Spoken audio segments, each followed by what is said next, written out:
Dalam kaitan dengan Paskah, ya biasa yang kita dengar-dengar dan diagung-agungkan adalah Jumat Agung, yang sebenarnya yang ada di Alkitab adalah Paskah. Paskah itu mencakup hari kematian dan kebangkitan. Biasa dalam Perjanjian Lama kita menyebut dengan istilah Paskah, dan itu satu paket. Mari saya ajak kita untuk membuka firman Tuhan dari Yesaya pasal yang ke-53. Kita baca ayat 1 sampai 12. Ini nubuatan Yesaya tentang kematian Tuhan Yesus 700 tahun sebelum peristiwa itu terjadi. Mari kita buka kitab Yesaya 53 ayat 3 sampai ayat yang ke-12. Kita baca bergantian. Saya baca ayat yang ketiga, umat Tuhan membaca yang keempat, sampai ayat 12 kita baca bergantian. Kalau sudah dapat di Alkitabnya, di Android, mari buka firman Tuhan, kita baca bersama-sama. Demikian firman Tuhan. Ia dihina dan dihindari orang, seorang yang penuh kesengsaraan dan yang biasa menderita kesakitan. Ia sangat dihina sehingga orang menutup mukanya terhadap dia, dan bagi kita pun dia tidak masuk hitungan.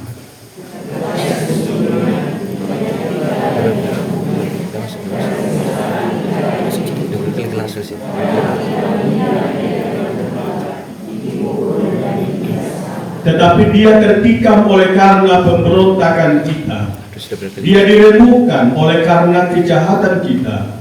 Ganjaran yang mendatangkan keselamatan bagi kita ditimpakan kepadanya, dan oleh bilur-bilurnya kita menjadi sembuh.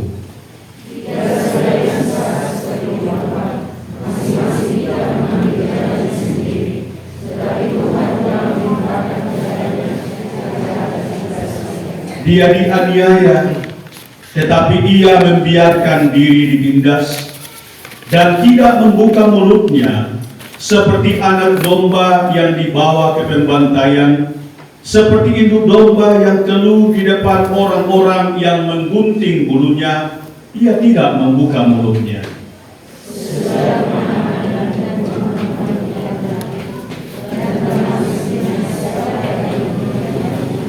Sungguh ia terputus dari negeri orang-orang hidup, dan karena pemberontakan mati.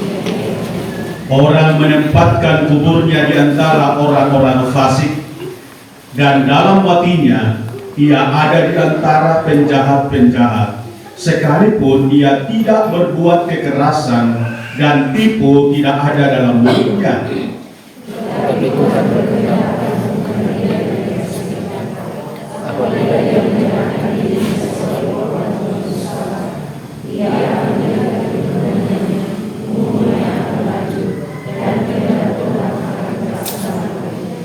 sesudah kesusahan jiwanya, ia akan melihat terang dan menjadi puas. Dan hambaku itu sebagai orang yang benar akan membenarkan banyak orang oleh hikmatnya, dan kejahatan mereka dia pikul. orang-orang besar sebagai dan ia akan memperoleh orang-orang tua sebagai jalan.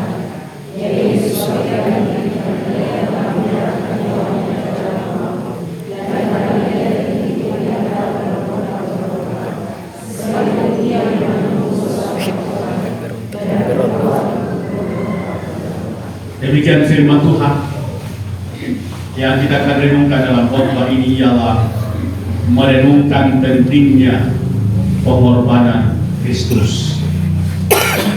Ini sebuah refleksi perenungan tentang pengorbanan Kristus. 700 tahun kurang lebih peristiwa di Bukit Golgota itu telah dinubuatkan oleh Nabi Yesaya, dan ini dituliskan oleh Yesaya pasal 53. Hari ini di seluruh dunia, gereja-gereja Tuhan sibuk merayakan atau memperingati hari kesengsaraan Kristus yang biasa orang sebut Jumat Agung atau Good Friday, atau biasa juga yang lebih familiar adalah Paskah.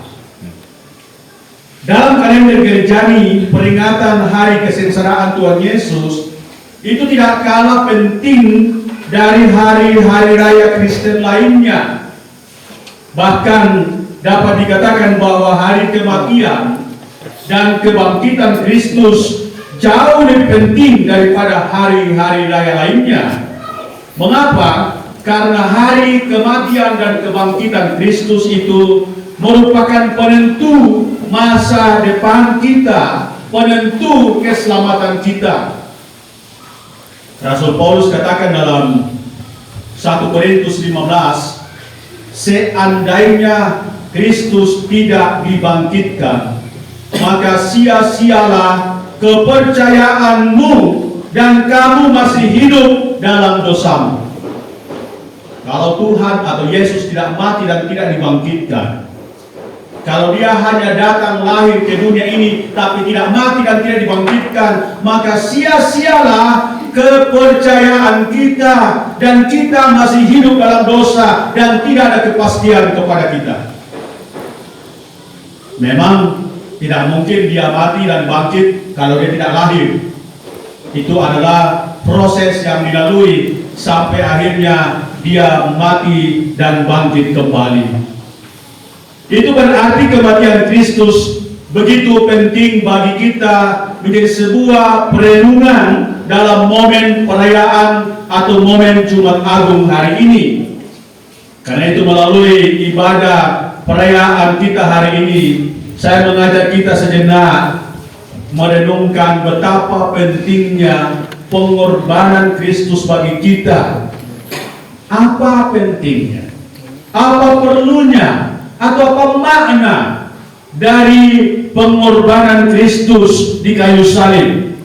Dalam Yesaya, dalam bacaan kita ayat 10 dan ayat 11. Pentingnya pengorbanan Kristus bagi kita ialah untuk menjadi korban penebus salah. Dia berkorban atau dia mati menjadi penebus dosa kita, atau istilah kita, dia menjadi korban penebus salah. Ayat 10, Kristus menyerahkan dirinya menjadi korban penebus salah. Istilah korban penebus salah artinya ia harus mati.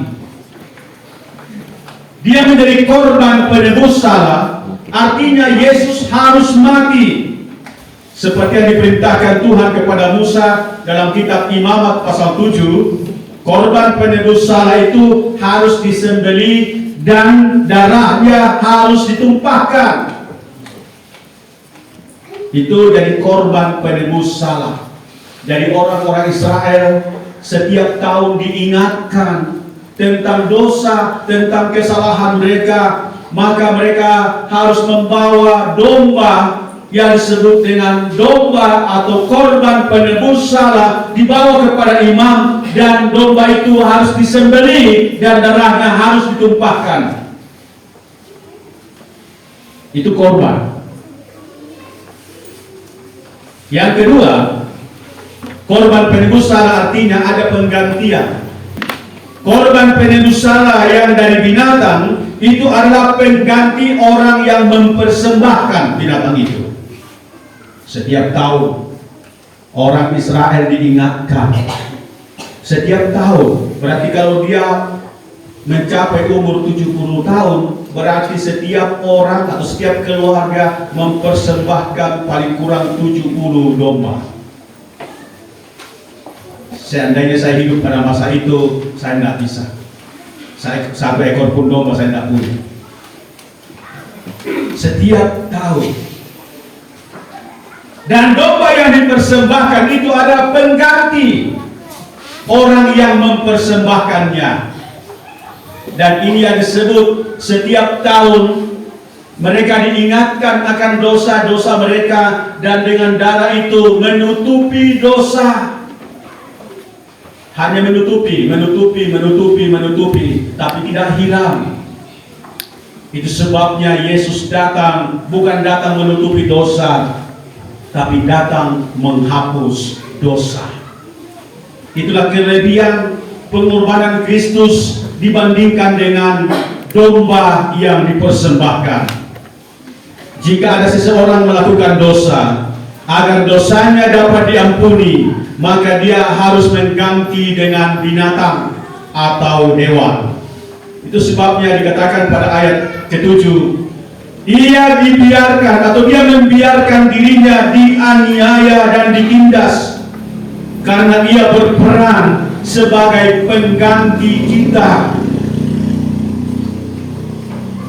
Yesus mati bukan karena dia konyol, bukan karena dia tidak mampu membela diri, bukan karena dia tidak kuat, bukan berarti dia dalam kondisi tidak mampu untuk menjawab tantangan zaman, tapi dia mati adalah sebagai pengganti kita, umat manusia. Mengapa kita harus diganti? Karena kita adalah orang-orang berdosa yang diumpamakan sama dengan domba-domba yang sesat, yang tidak dapat menyelamatkan dirinya sendiri. Dosa-dosa kita ditimpakan kepadanya sebagai ganjaran yang mendatangkan keselamatan kepada kita, umat manusia. Tuhan Yesus diganjar, disiksa, dibunuh, adalah sebagai pengganti kita sesungguhnya.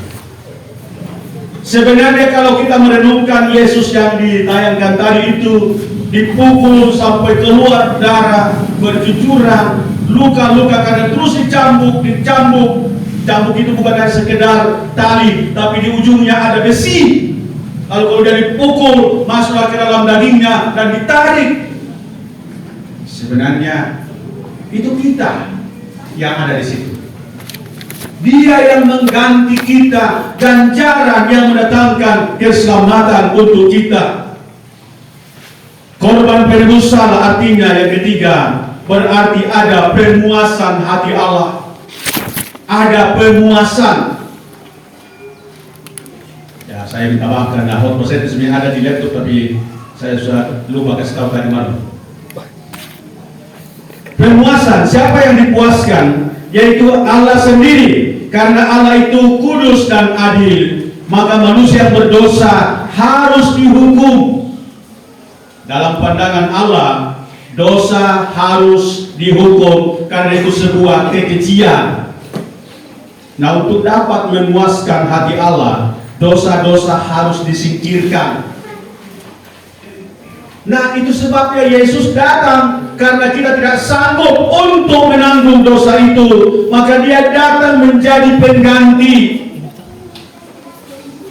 Yesus datang sebenarnya menyatakan dua hal.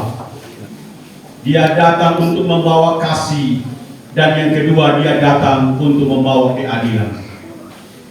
Justru di atas kayu saliblah bertemu dua sifat Allah yang berbeda, kasih dan keadilan.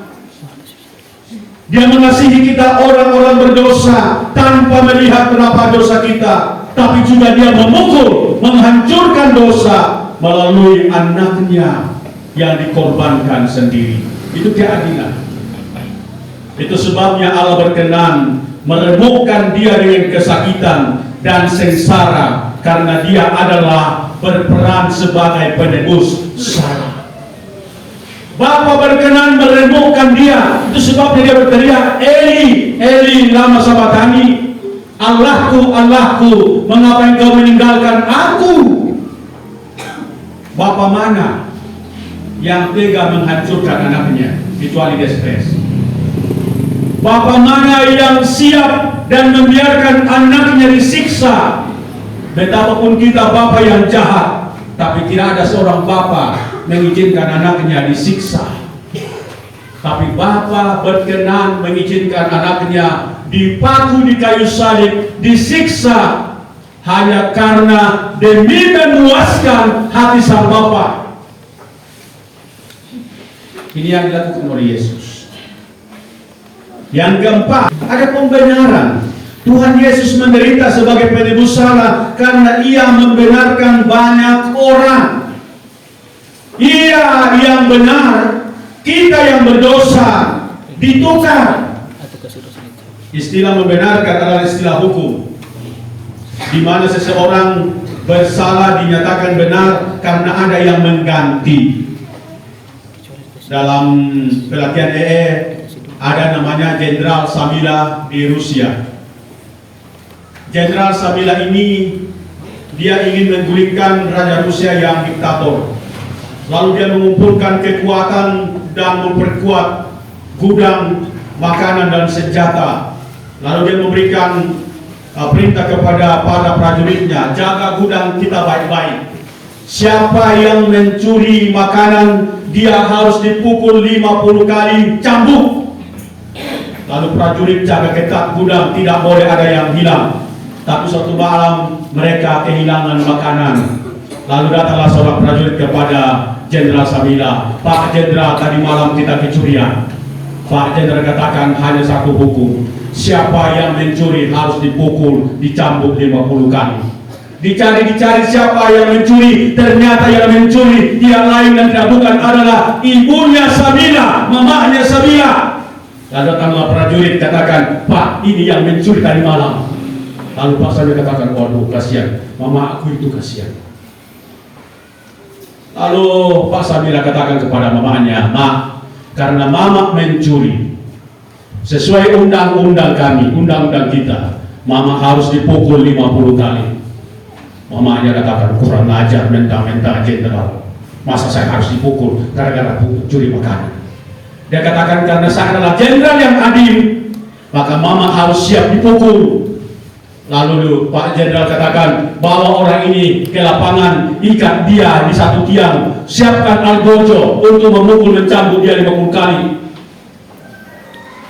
Waktu mamanya sementara diikat di tiang itu dan siapkan algojo untuk mencambuk 50 kali, datanglah Pak Samila kepada mamanya dan dia katakan, Ma, karena mama mencuri, maka mama harus dipukul 50 kali supaya saya ternyata bahwa saya adalah jenderal yang adil.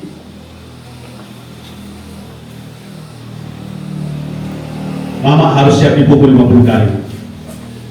Tetapi karena saya sayang mama, mama pindah, saya ganti. Maka mamanya Pak Samila pindah dan Pak Samila yang diikat di tiang itu dan dia dipukul 50 kali. Mengapa Jenderal Pak Samila rela dipukul 50 kali? Bukankah dia bukan orang yang mencuri, bukankah dia yang orang yang baik? Justru mamanya harus dipukul, tapi justru dia yang harus disiksa karena dia adalah pengganti. Mamanya keluar, tapi bukan berarti bukan pencuri, tetap dia walaupun dilepaskan tetap pencuri. Pak Samila, Pak Jenderal yang bukan pencuri dijadikan pencuri dan dia disiksa, dipukul 50 kali mengganti mamanya.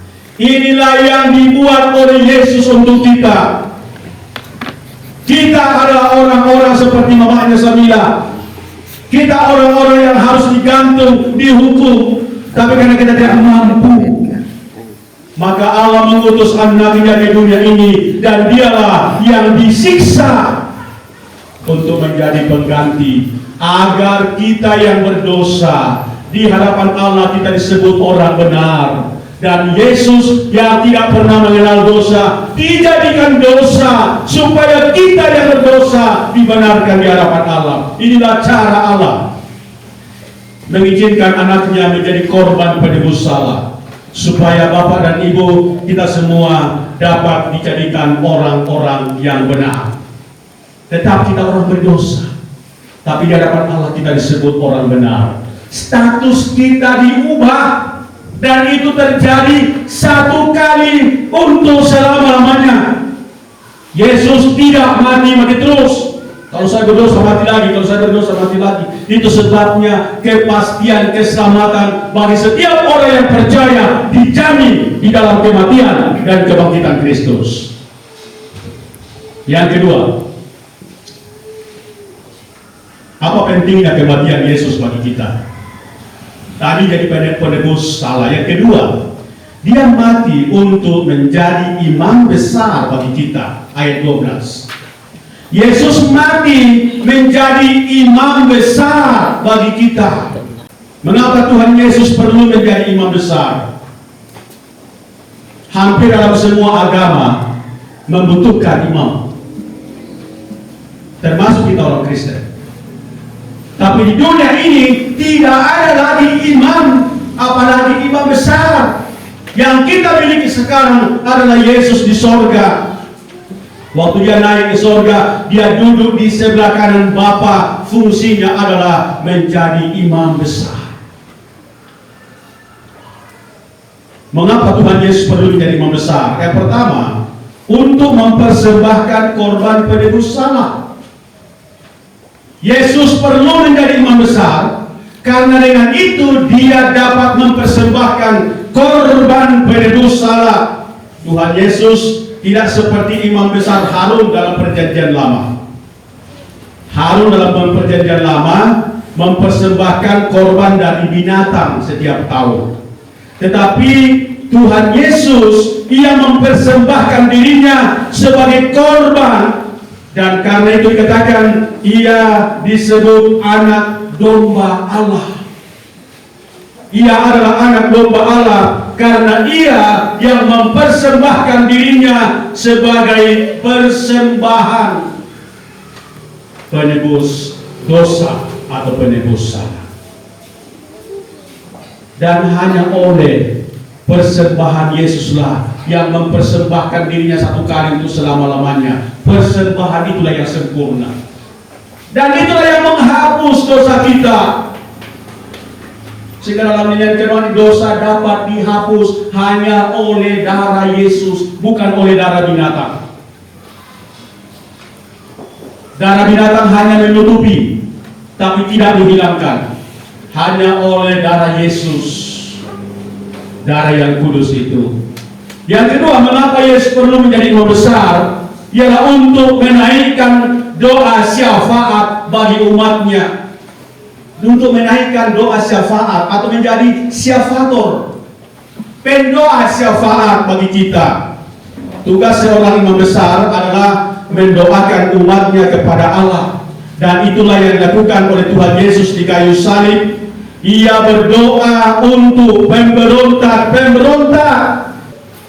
Sebenarnya katakan situ, ia berdoa untuk pemberontak bukan hanya yang ada di sebelah kiri sebelah kanannya, tapi kita pun terhitung di situ. Kita semua sesat bagaikan domba. Kita semua adalah pemberontak. Pemberontak di sini adalah menunjuk kepada kita manusia yang sesat, yang telah didoakan Tuhan Yesus di atas kayu salib 2000 tahun yang lalu. Dan doa itu telah didengar oleh Bapa sehingga ia berkenan mengampuni dosa-dosa kita. Melalui pengorbanannya menyatakan kepada kita bahwa dia adalah imam besar yang sempurna.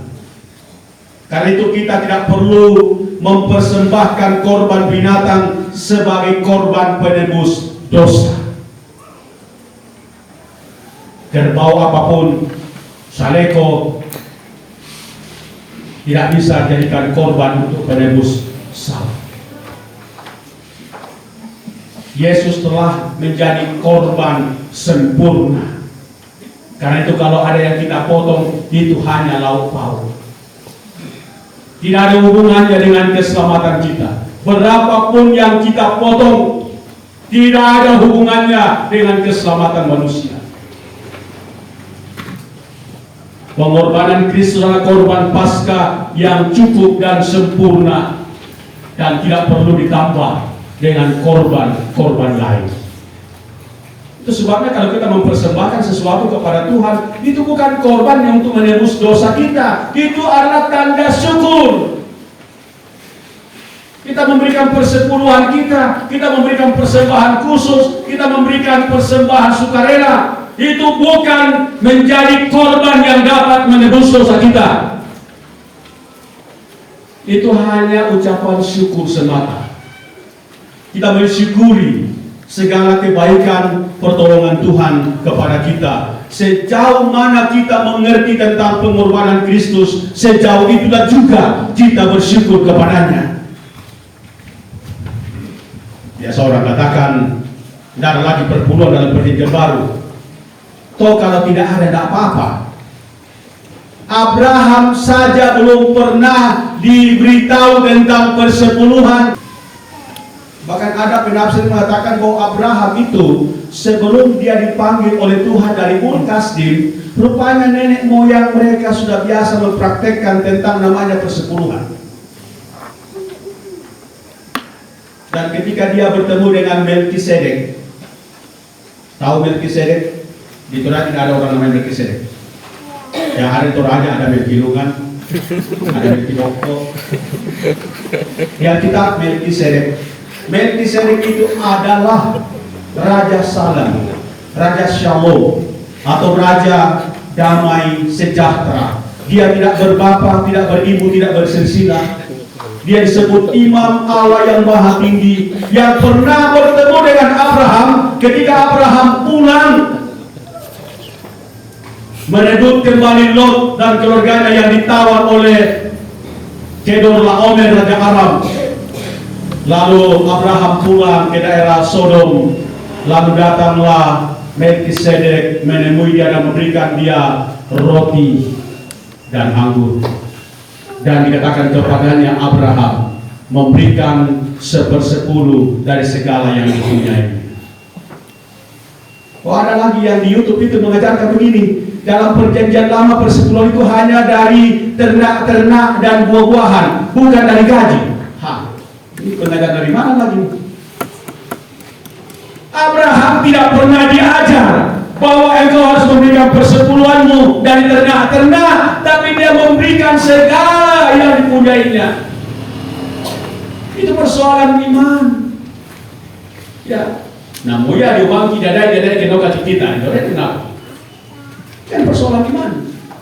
Abraham belum pernah diajar, dia lakukan. Ini persoalan iman. Orang percaya tahu memberi kepada Tuhan, itu persoalan iman.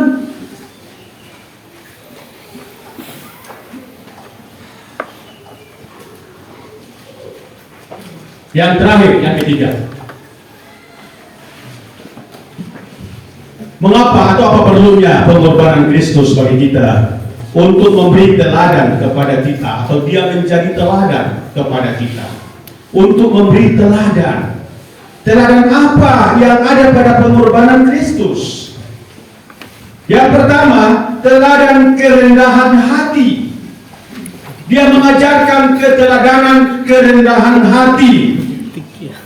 Itu kalau kita baca Filipi pasal 2 ayat 6 sampai 8, Kristus itu dikatakan dia adalah Allah sendiri, tapi dia rela datang ke dunia ini dan taat, bahkan taat sampai mati di kayu salib.